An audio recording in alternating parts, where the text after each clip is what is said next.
Ready?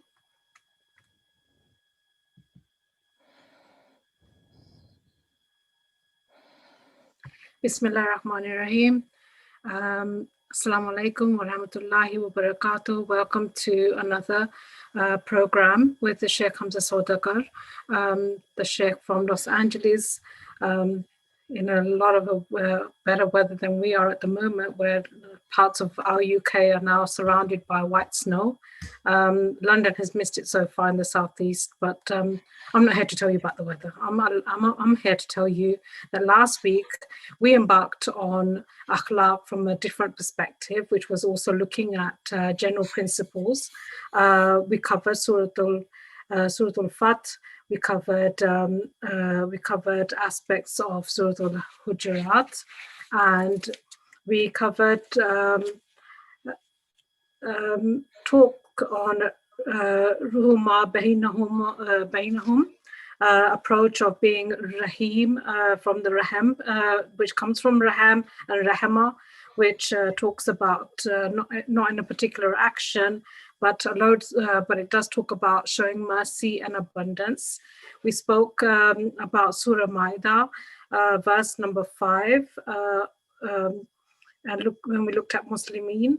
And we came across something that really also kind of educated me a little bit more, was when you spoke about Adillati Mu'mineen, we talked about breaking that down to being a dhalil, which had a connotation of belittling, and we were addressing the believers. Allah was addressing the believers, and he said God would definitely bring a people that they should lower themselves. And he spoke heavily about lowering ourselves, because it's in many instances we can see ourselves more in a light of being superior. And what I took from that was the fact that inferiority can only be caused in contradiction or in comparison to somebody feeling that they are superior. And it's in that light that somebody also starts to feel inferior. You looked at looking at ayat which also mentioned Azzatil lil Kafirin, which spoke about feeling superior in relation to the Kafirin. And then we spoke about not feeling superior in any form or way. For example, in racism, that nobody is superior to another, especially when it comes to our color, our ethnicity, and all of those kind of things, our creed. You spoke about the Prophet in terms of Surah Al-Hujurat, and you also mentioned Hazrat Isa, alayhi wassalam, in terms of his attitude with, or his akhlaq with his own disciples. And you gave a very good example of Jesus, or Hazrat Isa, washing the feet of his disciples and saying that this is what you should also do, and follow suit with people. That also helps you to, and I don't think you use the word humble, but I'm going to use it here, because I know that when in instances where we do help other people or do good things for them, it also humbles us in a lot of ways. And you spoke about verse number 10, innama mu'minina wa ikhwa, and you spoke about that as ikhwa is in the masculine form. And you spoke about siblings and our duty that must go hand in hand with trying to separate the issue when one becomes angry with another one. And our job or our duty or responsibility is to bring them together, but bringing them together correctly with justice against injustice. You also spoke about advising on their behavior. So it's important to let people know that that any kind of injustice that is being caused with another person shouldn't happen. You spoke, there were side points on verse 11, people should not mock another people, because it doesn't make you superior, and mockery is very, very much frowned upon. And in the verse translated, it is perhaps they are better than you. That is as far as I can remember. If there is any shortcomings here, Shaykh, please forgive me. Astaghfirullah. Bismillah ar-Rahman ar-Rahim. Thank you very much for that recap. And we hope and pray that Allah subhanahu wa ta'ala grants us the ability to study further these beautiful verses of the Quran that teach us how to live. And honestly, if we were to implement these, we will internally feel a form of peace that Jannah would start right here.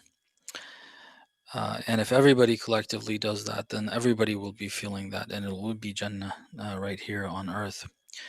I want to continue with, I keep using this word, I feel redundant, but we still haven't gotten to specifics of a particular scenario, a particular relationship. These are general principles of relationship with people, how we should behave, how we should feel towards people, and general advice regarding behavior. So one thing was feeling, thinking. Those are things that we addressed, I think, before, up to the previous session. This week, or this session, I want to mention verse 134 of Surah Al-Imran. There are other verses that do mention some of these, but that collection of advice here is something that I wanted to present.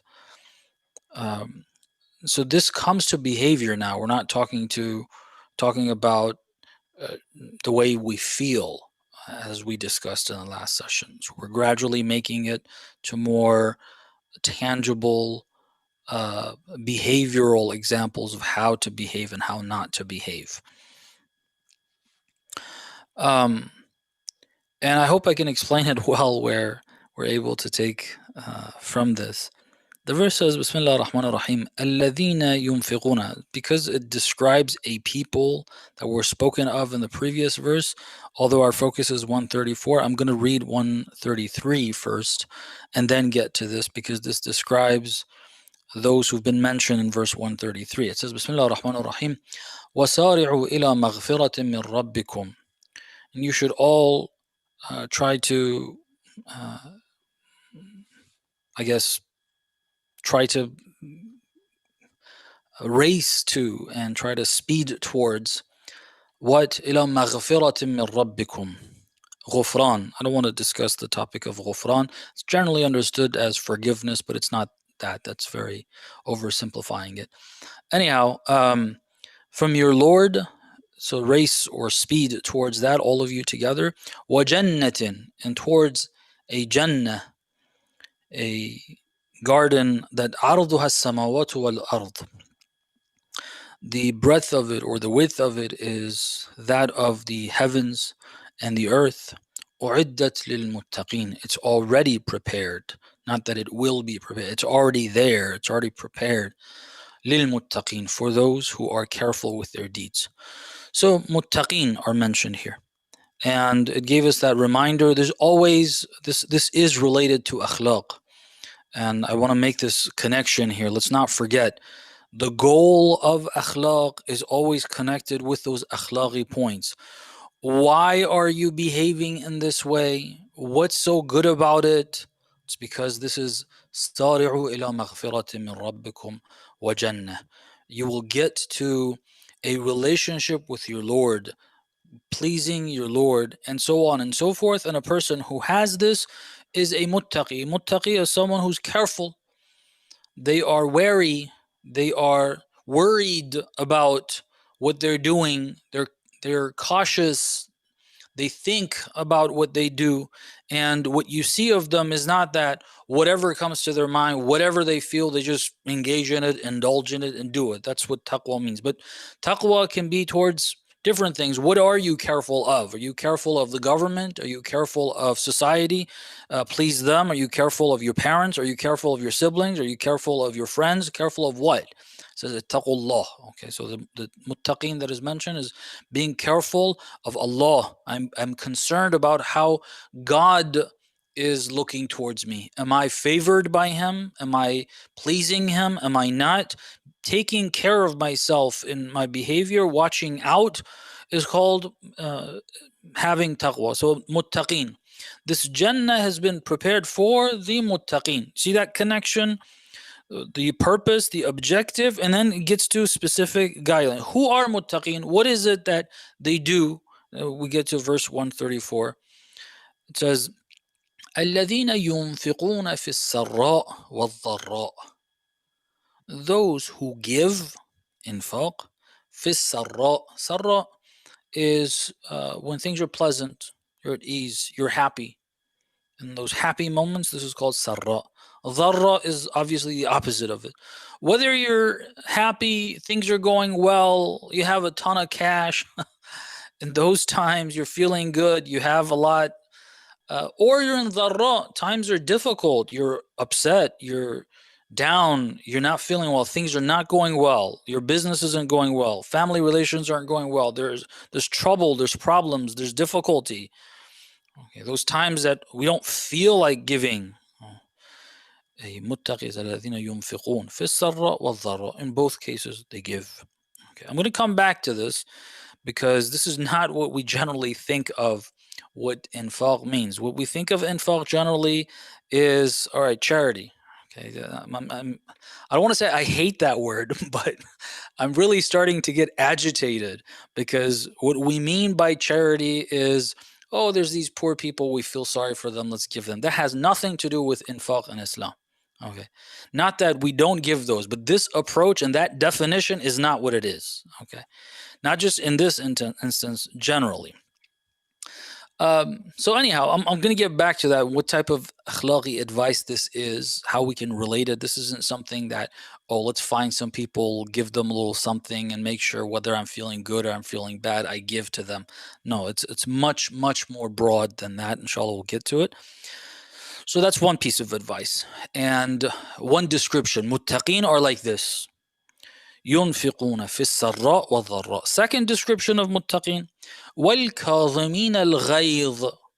Okay, I was looking at Allama Tabataba'i's explanation. I find his to be most complete available out of the various ones I've checked. I've checked many different tafsirs, and his is definitely, in terms of a book, there is a better tafsir that I find generally when that is available, and that's Ayatollah Khamenei's tafsir. I've generally found that to be even more complete. But the thing is that we don't have a whole tafsir of the Quran, and whatever verse you want to look up, you just go and see what his tafsir is. There's few instances that are available to us. There's a lot of tafsir he has done, but it's not been gathered together in the form of a book. Anyhow, وَالْكَاظِمِينَ الْغَيْظَ. People generally, we all have an understanding of this, like swallowing your anger or whatever, but the detail, that the specifics of this and what exactly it means will help us better understand what this description is and what this advice is. Kazm is, the original usage of the word is that when a container is filled, okay, you put a cap on it so it doesn't overflow. Okay. So we get the connection between that and anger. But the problem is here, or not the problem, but the word ghayz, okay, we generally translate that as anger. Now, I haven't done too much research on the English word anger, okay. We have a few words that are roughly the same meaning, but the specifics are sometimes different. If we check the dictionary, we might be able to find a more accurate equivalent for the word ghayz. There's two words in Arabic that we tend to see as synonymous, but they are different. One is ghayz, that we have here. The other is ghadab. Okay, ghadab is more generally used for anger, meaning in the translations as far as I've seen. But both seem to be mentioned there. And another word, for instance, in English is wrath. Now, again, I haven't really checked the dictionary to see what the differences are. Those intricate details are what we're looking for. What is this exactly? Allama Tabatabai explains, and he's gotten it from dictionaries. He didn't make this up. He says that ghadab is the irada, the decision, the will rather, okay, to react to a wrongdoing of the other person. Okay, iradatul intiqam. Intiqam isn't revenge in the specific and the negative, I guess, meaning that it has developed, the connotations that it has developed. It's reacting to something wrong that was done. Okay, the decision or the will, because those are slightly different. The will to react to something wrong. Okay, that's called ghadab. The word in Arabic is called ghadab. Ghayz is hayajan al-tab'. Okay, hayajan is the excitement of tab', your feelings, the way you feel in regards to reacting to something you identify as wrong to you. So it has to do with the feeling you get. Okay. So one is the ghadab is the will to do something in response to something wrong, and ghayz is the feeling, strong urge to do something. Those are two different things. The will to do it comes in us generally after we have those feelings. We make the decision, then we execute that. The execution is where the will is. The decision, you make a decision to do something, you don't really have the will. The will is exactly when it happens. When you execute it, the will was there and it happened. You reacted, responded to a wrong that was done to you, or a wrong that was done, whichever way. Now, the important thing is that ghadab is used for Allah. Ghadib Allah. Ghadabun min Allah. Banu Israel, the Jews, when they did wrong, it says, وَبَاءُ بِغَضَبٍ min Allah. They they took wrath, and that's where the word wrath is usually used in the cases where it's talking about the ghadab of Allah. I've seen the equivalents being used as wrath. Again, I don't know if that is the right word, but that's generally what's used. So he says that God has the will to respond to the wrongdoing of a person. The punishment, retribution that a person receives as a response to their wrongdoing is intiqam. Okay, and there was a will for it. That's called ghadab. Okay, that is called ghadab. And you have that. It's used for Allah, and that's why it can be used. But this hayajan al-tab', the feelings that are strong, just rising, the temperature's rising, the temper rising, the color, the red color that's seen on the person's face rising, okay, that hayajan al-tab', that's something that has not been used for Allah, because that's a feeling, that is a natural internal feeling that develops as a response. It's something that changes within. Okay, that has not been used for Allah because that will be a deficiency, and therefore it's not used for Allah. Now, all of this talk about the definition and whether it's used for Allah or not is to get us to understand what this is. See, we get this strong urge that is almost uncontrollable. Okay, it's very, very difficult to control. That wild beast that's inside is just about to burst out because of these very strong feelings. Just kadhimin al-ghayz. So a muttaqi is someone that when that starts happening in them, they put a cap on it. It does not overflow. This doesn't mean they don't respond. It doesn't mean that what their response is, or it doesn't mean they don't over-respond. It doesn't mean any of that. It has to do with the feelings. The feelings are capped. Okay, they do not reveal themselves at all. Not a little bit. Feelings, in other words, for a mu'min, that when wrong is done to them, those feelings that happen, a cap is put on, it stays within, it doesn't reflect. Okay, the feelings. Okay. We keep emphasizing, ghayz has to do with the feeling. Here it doesn't say they limit it. Putting a cap means it keeps it in the container. Okay, the container being us. It doesn't come out. It doesn't flow out. It fills the person. That rage fills a person up, but you put a cap on top. It doesn't overflow, which means it doesn't come out. It's not shown. It doesn't come out. The feeling is capped. All right? The feeling is capped.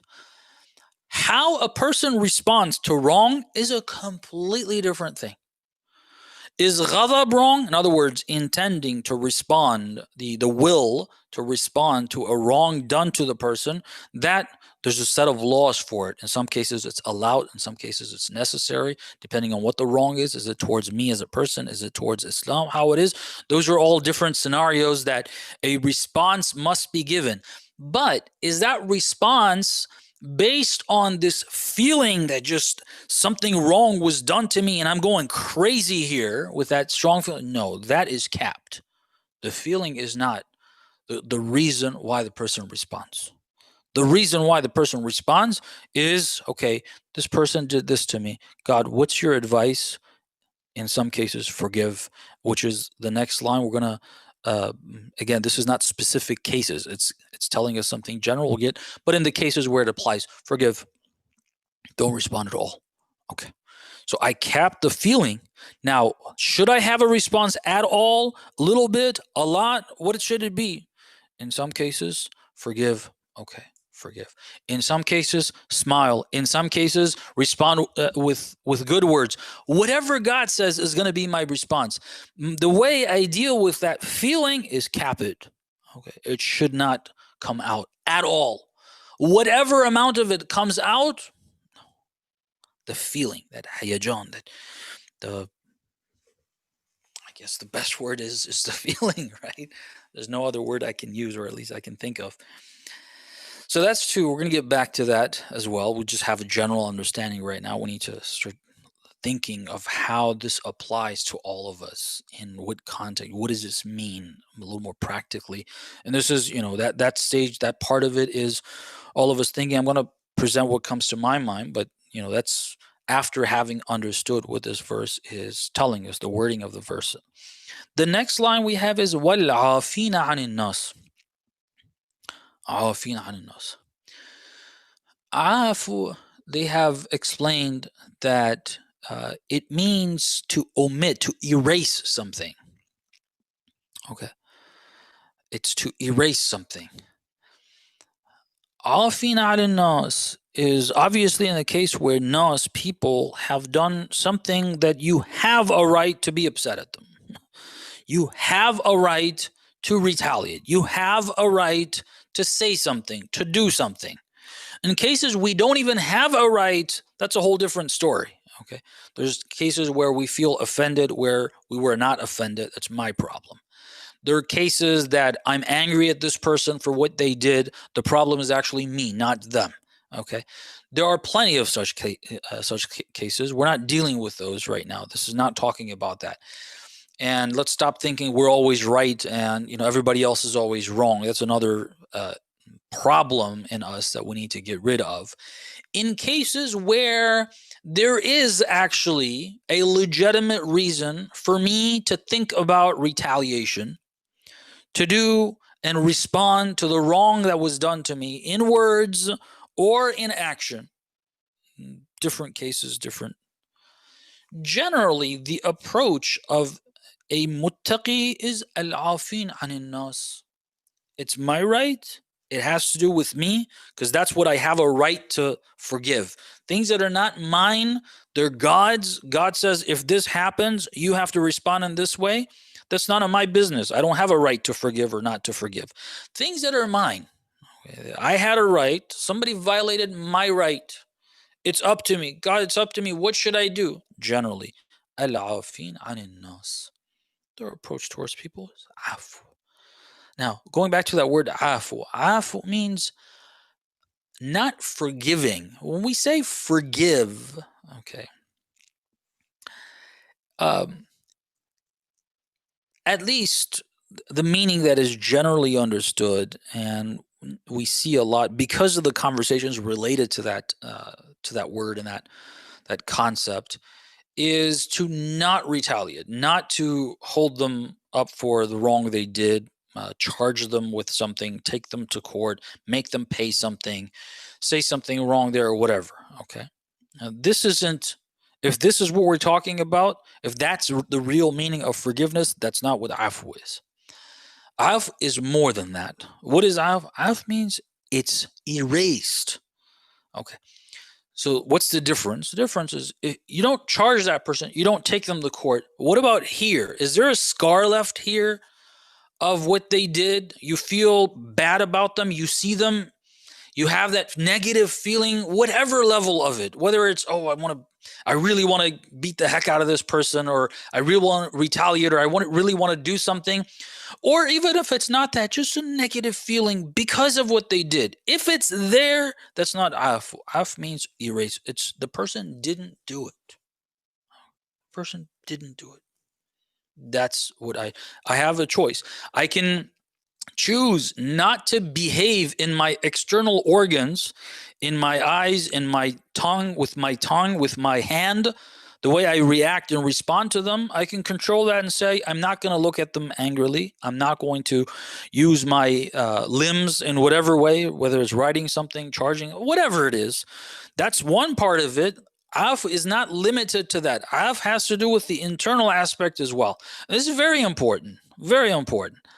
A lot of times, and that's one of the conversations I was talking about when it comes to forgiveness, a lot of times, especially in cases which is most important, and that's where the relationship is close, which means that they're seeing each other 24/7, which is in a spousal relationship, husband and wife. You're going to be together for years in the same house, and there's no escape. Okay. And you're going to do things that the other person the other person is going to do something that I'm not going to like. Okay. And in some cases, in the cases that I actually have a right, he or she did something that was actually wrong. Not the cases that I misunderstood. None of any of that. The cases where he or she actually did something that I have a right to be upset and to hold it up against them, do something, say something. I have that. Okay. Something wrong was said, for example. She or he, whoever, accused me of something. I didn't have that in mind. Those words hurt a lot more than, it's not about, the shoe or the pan or the the fist or any of these words really hurt. Okay. You don't expect it from your love. Okay. And so we forgive, but that forgiveness is that, okay, I'm not going to respond in words. I'm not going to respond with my hands I'm not going to do that. Okay. What about here?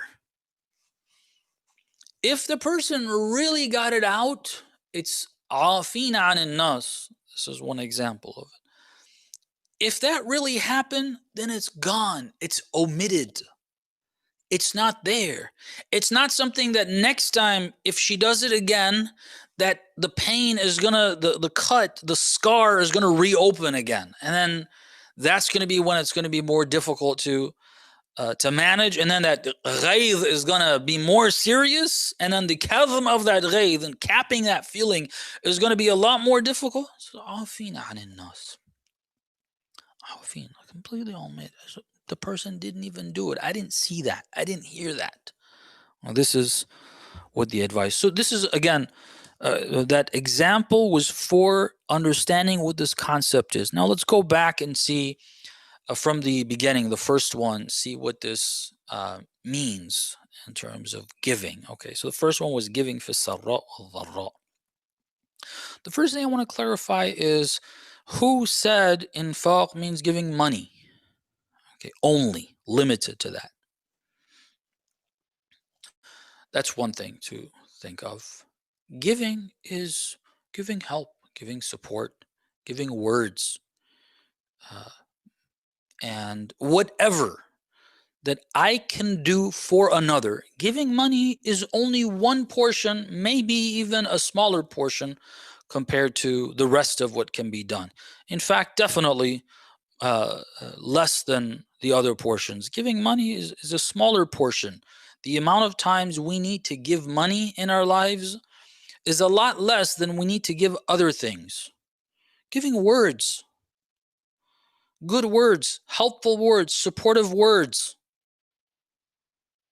Whether it's advice and genuine advice, not an advice that's rubbing some, I don't know, trying to get back at a person. Sometimes giving advice is unfortunately, it's really retaliation. It's not giving advice. I'm trying to prove that I know better than you. You don't know how to deal with this situation. I want to give you this advice.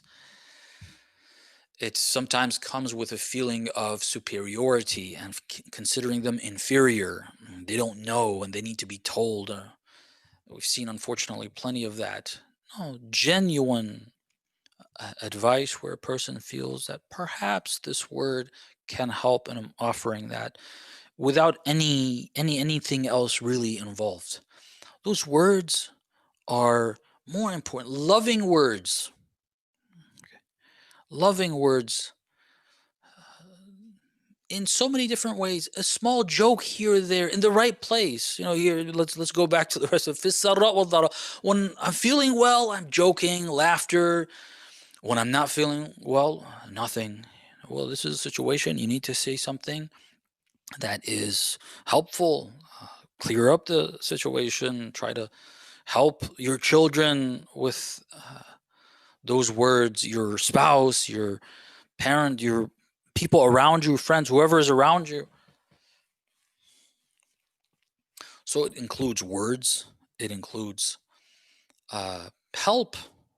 Help. I actually have prepared, if you allow me, to go over a hadith. We want to go from the Quran. Now, based on this idea of infaq fi sarra'i wal dharra, I want to read a hadith. We said the Quran is the basis. Everything else is going to be uh, helping us with the Quran. So what we hear from the Ahlul Bayt, it conforms with the Quran. If anything attributed to them doesn't conform with it, it's rejected. If it does, then we take it. So there's this hadith. I want to try to pull up. Yes, I have prepared. And it has to do with, and I don't, the parts that I can, I think have been more repeatedly mentioned in this hadith have to do with assistance. Okay. In a context that there's always trouble in. Okay. There's always trouble in. And I'm not talking about activism or, helping in the community, cleaning up the mosque, or I don't know, doing some, those are all part of infaq as well. Fis sarra wal dharra. All of that applies. Okay. But because our discussion is more related to akhlaq, we want to understand the topic of infaq fi sarra'i wal dharra in the context of cases and scenarios that we can more clearly see and identify as instances of akhlaq, and places where those akhlaqi issues become a serious problem. Okay. So without further ado, let me read this hadith. I'm reading to you from a book called Jami' al-Akhbar from a author or compiler by the name of Ash-Sha'iri, one of our scholars in the 6th century. This is an era, a time where there are less well-known scholars during this period. We have scholars up to the 5th century that are very well-known, like Shaykh al-Tusi, and then 7th century onwards, we start having Muhaqqiq Hilli, Allama Hilli, and so on. This period of the 6th century, we don't have too many very, very well-known scholars. This doesn't mean that they didn't exist, but there's less of them that we are. So this is one of those scholars. He's compiled this book in the 6th century. The chapter, he says, فصل الستون فيما يستحب عند دخول العروس في البيت وفي بيان أوقات الحسنة والمكروهة. Different things that are mentioned. The whole chapter is about when you bring a bride in. This is translating what the words are. So the wording here, this is not hadith, this is the wording of the scholar. So when a man marries a woman and she becomes the bride, and that bride is brought into his house, when a man marries a woman and they're living together, there's etiquettes, okay? There's etiquettes. This hadith that I have in mind, actually, I think this went to the wrong one. I'm like, okay, this doesn't sound like the one that I thought the chapter's title was a little off. And Let me see if this is going to do it. Okay. Yes. So I'm sorry, I was reading. Yeah, it was the right the right screen, but I was reading the wrong section. I thought it's the beginning of the chapter. It's from the previous chapter, actually. Anyhow, so عن علي عليه الصلاة والسلام, Amir al-Mu'minin has told us this. قال دخل علينا رسول الله صلى الله عليه وآله وفاطمة جالسة عند القدر وأنا أنقي العدس. The Prophet entered upon us, and Fatima, salamullahi alayha wa ruhi laha al-fida, is sitting by the qidr. Qidr is the water container where they kept water in the house. وأنا أنقي العدس. I was cleaning lentils. Adas is lentils. So there's in some regions there's a lot of different types of lentils.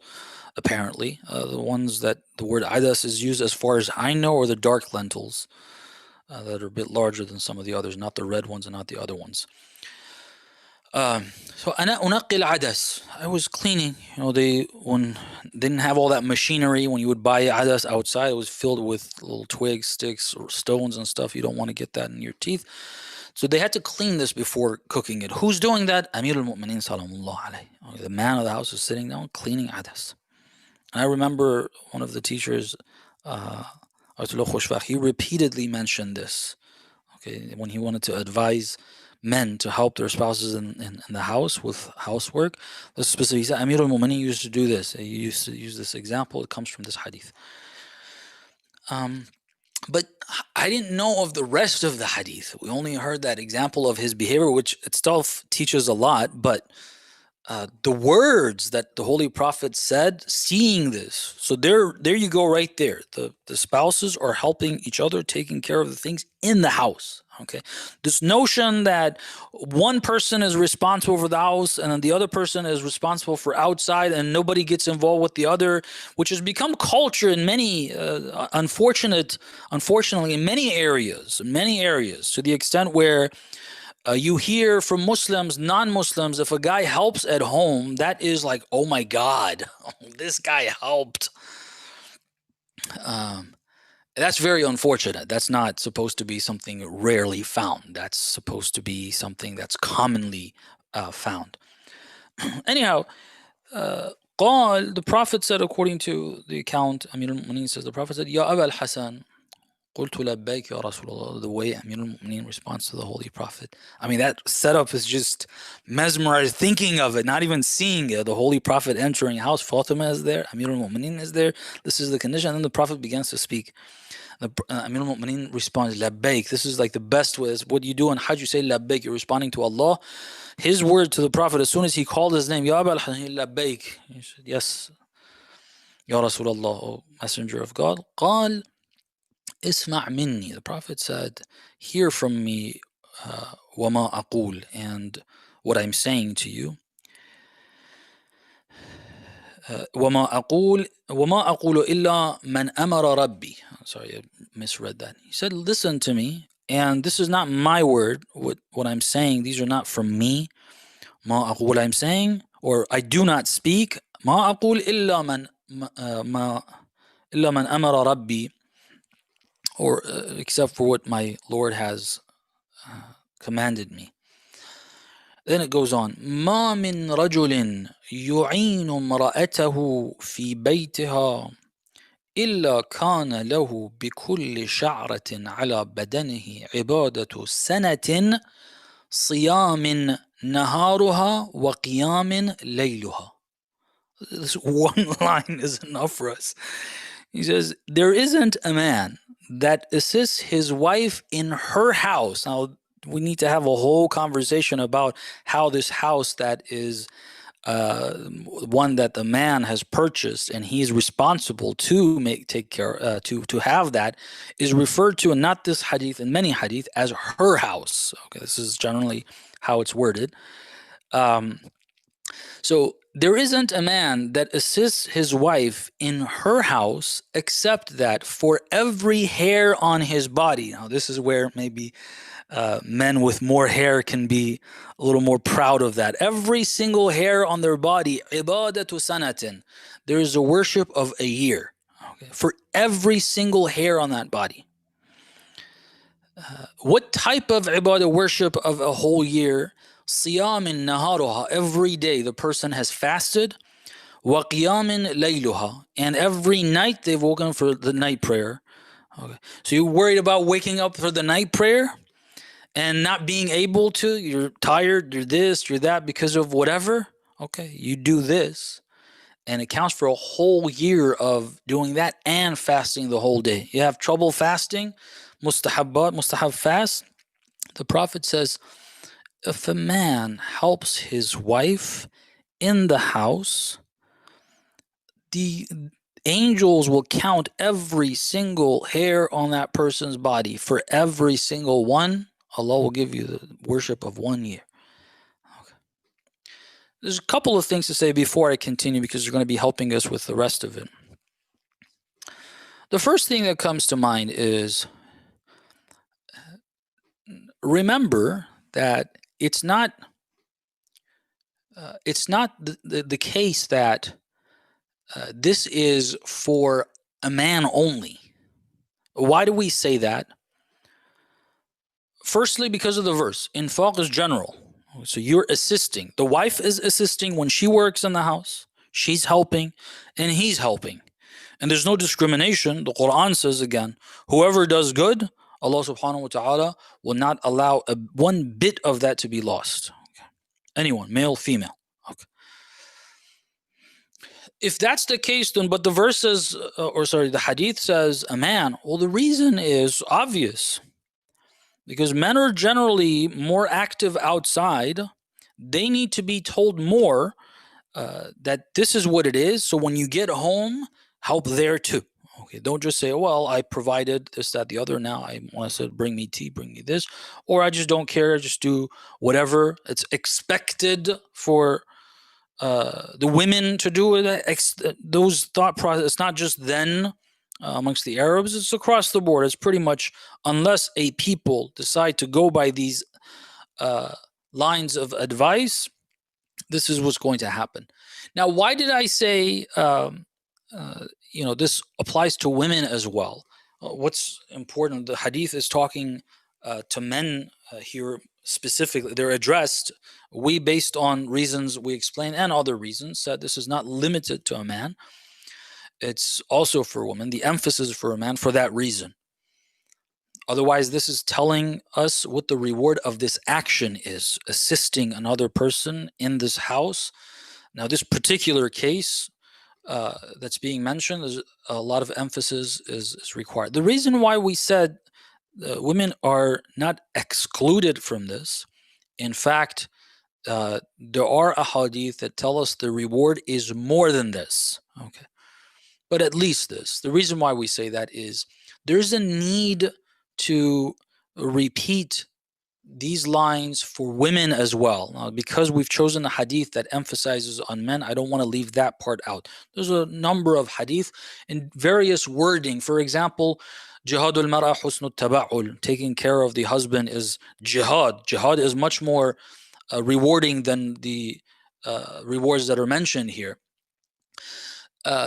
It's important that we see that whether it's the man or the woman doing this for their spouse, for their children, that it's an ibadah of Allah, that if you think these other ibadah that are specific, like fasting, like prayer in the middle of the night, like jihad, which are all great worships, don't consider this to be less than them. Okay. We are Muslimin. We are, inshallah, mu'mineen. We believe in the hereafter. We believe that the rewards are more rewarding when they're in the hereafter. The rewards of the hereafter are much more. There are rewards here, but the rewards of the hereafter are much more important. We understand that. And in fact, the wording here is telling us not the rewards. It doesn't say it increases your rizq. It doesn't say it increases your health. It doesn't give you any of that. What does it say? It says it's like fasting and praying for a whole year, each of the hair on your body. That's so multiplied by millions, perhaps, or hundreds of thousands. I don't know. I don't have any count. I don't know exactly what that would equate to. it's important in these relationships to understand that me assisting this other person who is called my spouse or is called my child, this isn't a burden that somebody needs to just take on. Why does it have to be me? And whoever it is, men, know that if you come in as tired as you are, but you see something and you don't like it. For instance, there's something on the floor, the house is not too tidy. You have two options. One option is to look at that, feel angry at why that's not done, expecting another person, either the children because they made the mess, perhaps, or the wife because whoever made it, she's supposed to be cleaning it. You have one option. When you get in, you see that, you get upset, you get angry. That's one option. That is the option of a person who doesn't understand that verse. يُنْفِقُونَ فِي السَّرَّاءِ وَالضَّرَّاءِ. Yeah, I'm tired. This is a dharra. I'm tired. I just arrived home from work. I had a bad day. They said this, they said that. I had to do these different things. It was a very difficult day. Now I walked in. This is the case of what? Dharra. The verse said, يُنْفِقُونَ فِي السَّرَّاءِ وَالضَّرَّاءِ. I'm very unhappy. I came in. You want to do infaq or not?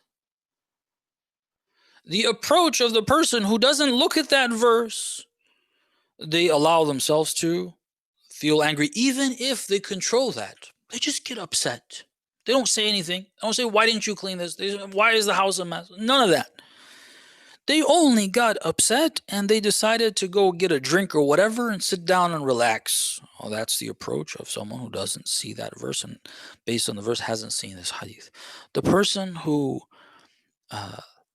is moving towards Allah, is doing tazkiyatun nafs, is listening to this, like, oh, there's an opportunity. Infaq is possible. I can't just decide to give. If there isn't anyone to take, there's nothing to be given. There's an opportunity to give. Not money, work. Go pick it up, clean it. And then the general idea the verse gave, now the words of the Prophet here, that conforms with that.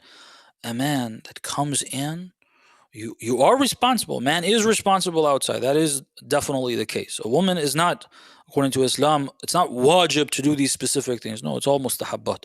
For a man, it's wajib to make money. Now, nowadays, there's people working from home, but the work that is related to outside to make money is a responsibility. It's wajib on a man.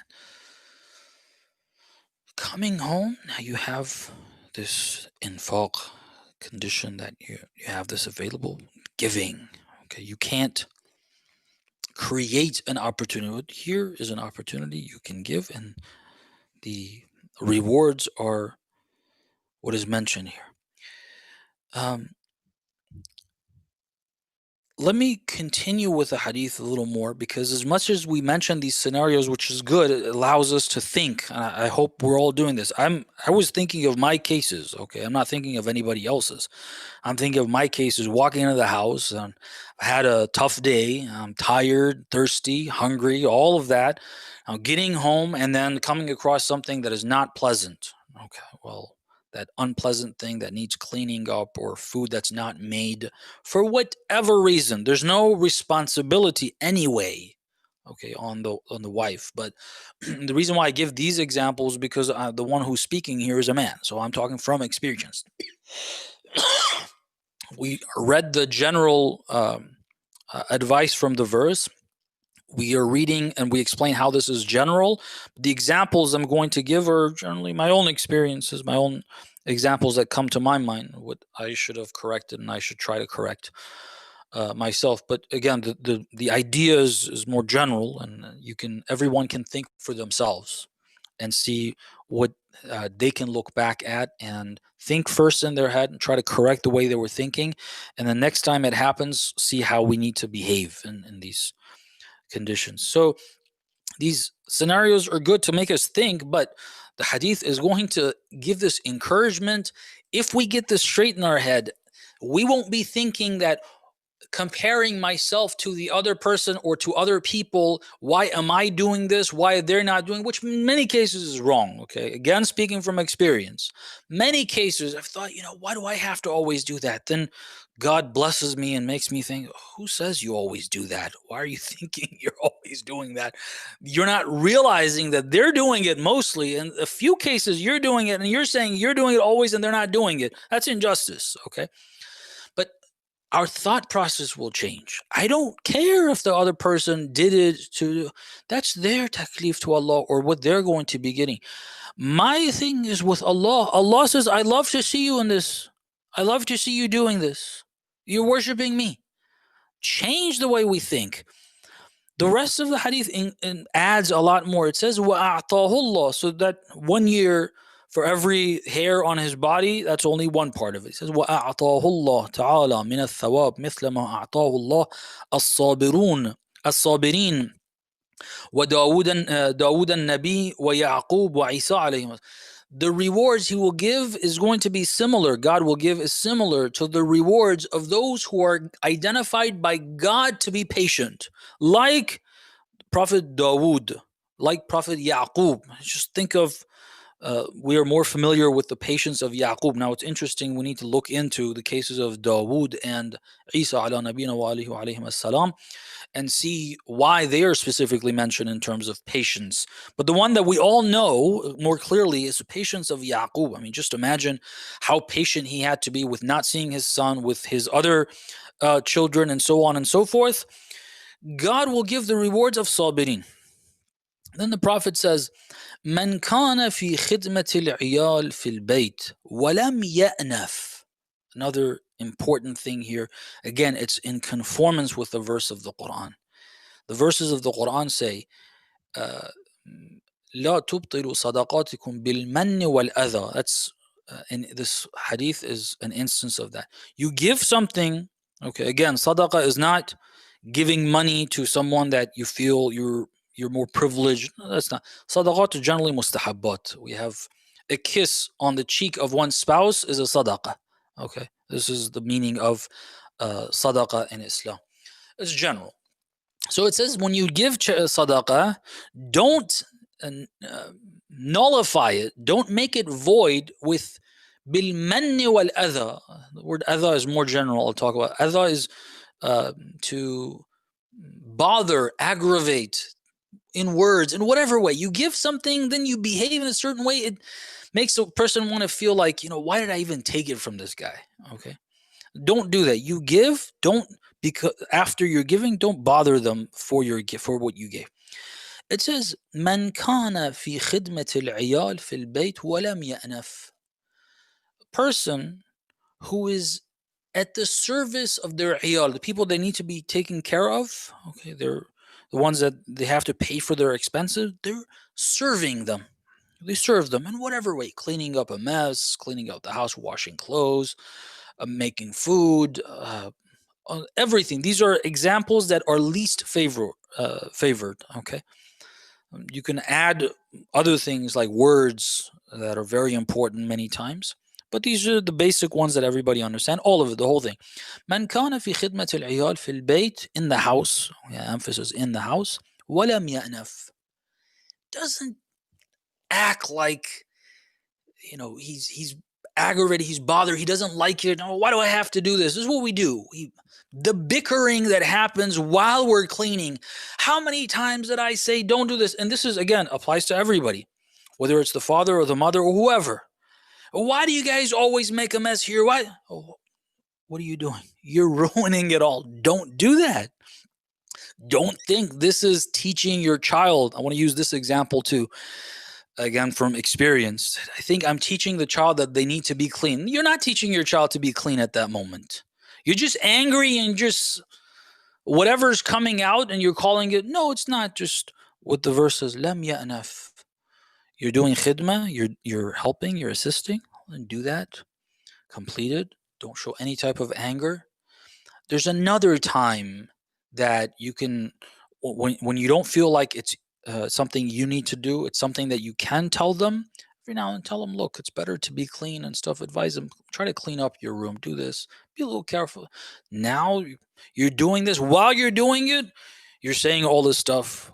How many times this? How many times time? I'm fixing, like the washing machine needs a little fixing, and I happen to know how to fix it a little bit, and I go into it. I find this is not clean. That's not been taken care of. How many times did I say, you got to clean this, change the filter every time? Lam ya'naf, don't do this. Do your khidmah, service, without that. At the proper time, remind them, like, the filter does need to be clean, but not when you're doing this as you're just upset because you have to do this. You don't like what you're doing. No, like what you're doing because of this, because of what you're getting in reward. You're not doing this for free. If your relationship is with Allah subhanahu wa ta'ala, this is an opportunity God gave you for you to gain much more than you could ever imagine. As much as you've tried to stay up in the middle of the night, do a proper salatul layl, you're doing this, and it's going to count for years for each of your hair. You don't want to do this? وَلَمْ يَأْنَفْ. Now, that was from the previous reward. The reward that's mentioned here is كَتَبَ اللَّهُ ta'ala. So the emphasis here is you do that khidmah, you do that help, you do that assistance. This is an example of infaq in the context of the family, and it includes all. Children helping their parents, children helping other siblings when they're at an age where they can understand this. Parents serving their children, spouses serving each other and serving the family, each of them. It applies to everybody. كتب الله تعالى اسمه في ديوان الشهداء. Oh my God. Your name will be written if there's no, that's very important. لم يأنف. This bickering, this showing that I'm unhappy, bringing it up. Remove all of that. You will be written in the book that contains the names of the shuhada. How many of us get the opportunity to be a shaheed? We hear these are the days of remembering Shaheed Haj Qasim Sulaimani. May Allah bless his soul, and Shaheed Haj Abu Mahdi al-Muhandis. May Allah bless his soul, this great man, both of them. Who gets an opportunity to be of the shuhada? It says, if you are at the service of the people that are under you, you're taking care of them. As a parent, you're taking care of them, and you help them without none of that negative wording, language, behavior, even face. I found myself plenty of times like, why are you, we don't like it. Like, this is disgusting. Why do I have to do this? Why do I have to clean the garbage disposal? This, that, the other. So nasty. The toilets, this, that. No, remove that. You're doing this. The angels are counting this. God is seeing this. God is liking what you're doing. There's nothing. That stuff is going to get washed off. You're going to wash yourself. It's not going to stay with you. In fact, you're cleansing. If you're of the shuhada, we have hadith that for a shaheed, the first drop of blood that reaches the earth, all of their filth has been washed off. Washing the toilet, washing that filth off. My name is, if I do it in this way, if I don't have that angry face and come out, stand up and go out, like nobody can talk to me because I had to wash a toilet. Okay. Why did you give it to me? Why didn't you do it yourself? None of that. Okay. My name will be put as shuhada. That means similar to the shuhada, it's wiped off. The filth I have on me is much worse than the filth that's found on the toilet. Believe you me. Okay, how do I cleanse that? You can take some water, get some good smelling stuff, and clean that toilet, and it's over. It's gone. You don't see it anymore. How do I cleanse this? How do I get rid of this? That on the day of judgment, the odor would be so horrible. Nobody would be wanting to get close. Well, this is what you do. Bend down, wash that toilet, wash the bathroom, clean it, tidy it yourself with this intention. Without bringing up, without even having an angry face, have a happy face, because you're doing what a mujahid fi sabilillah. If we change, these ahadith are for you and I. That verse is for you and I, brothers and sisters. Imagine what will happen in a family that one person starts doing this. One person starts. Don't wait for anyone else to start doing it. In a house of students that are living together,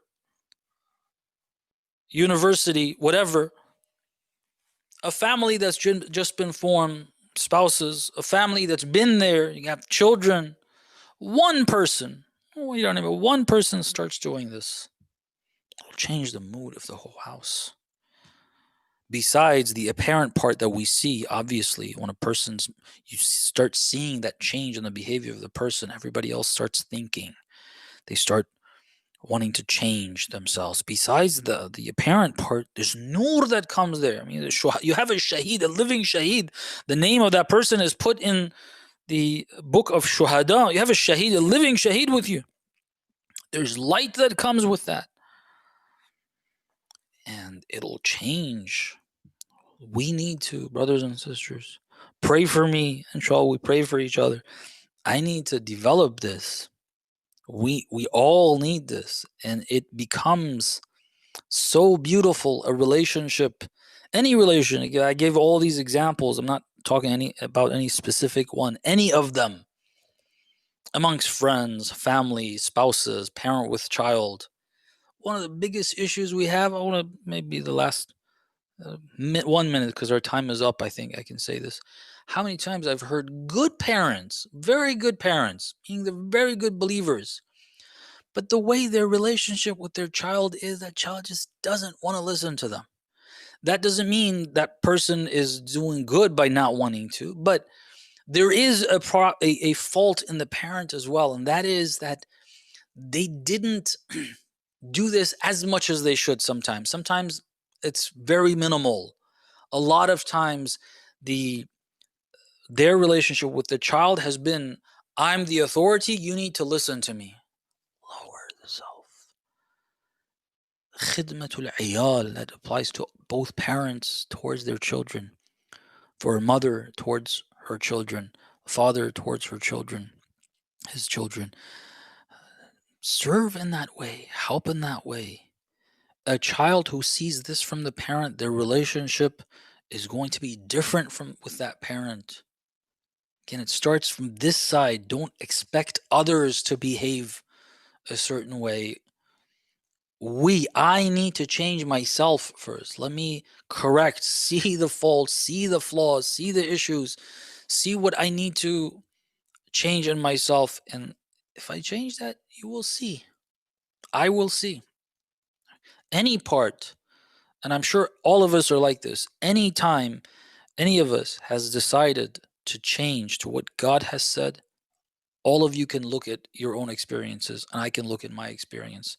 We have found the response is right. It's what God says. It helps. It helps a whole lot. We got to look at these verses. We went over that first part. I'm sorry I went over my time. The ينفقون في السراء والضراء. Inshallah, next week we'll talk a little more about كاظمين الغيظ, some instances, perhaps some other ahadith that can help us get, because the verses, I mean, it's amazing. These verses are so deep and they contain so much in so little words. Okay, so to get to some of that, just get our minds to think about that, we've got to go through these ahadith, because they come from people who understand the verses much greater than any of us do. Inshallah, we can talk about them next week. Okay. I'm going to say Afareen, Shaykh. That was amazing, mashallah. Definitely something for all of us, whether it be parents, young people, children, younger ones, adults, married couples.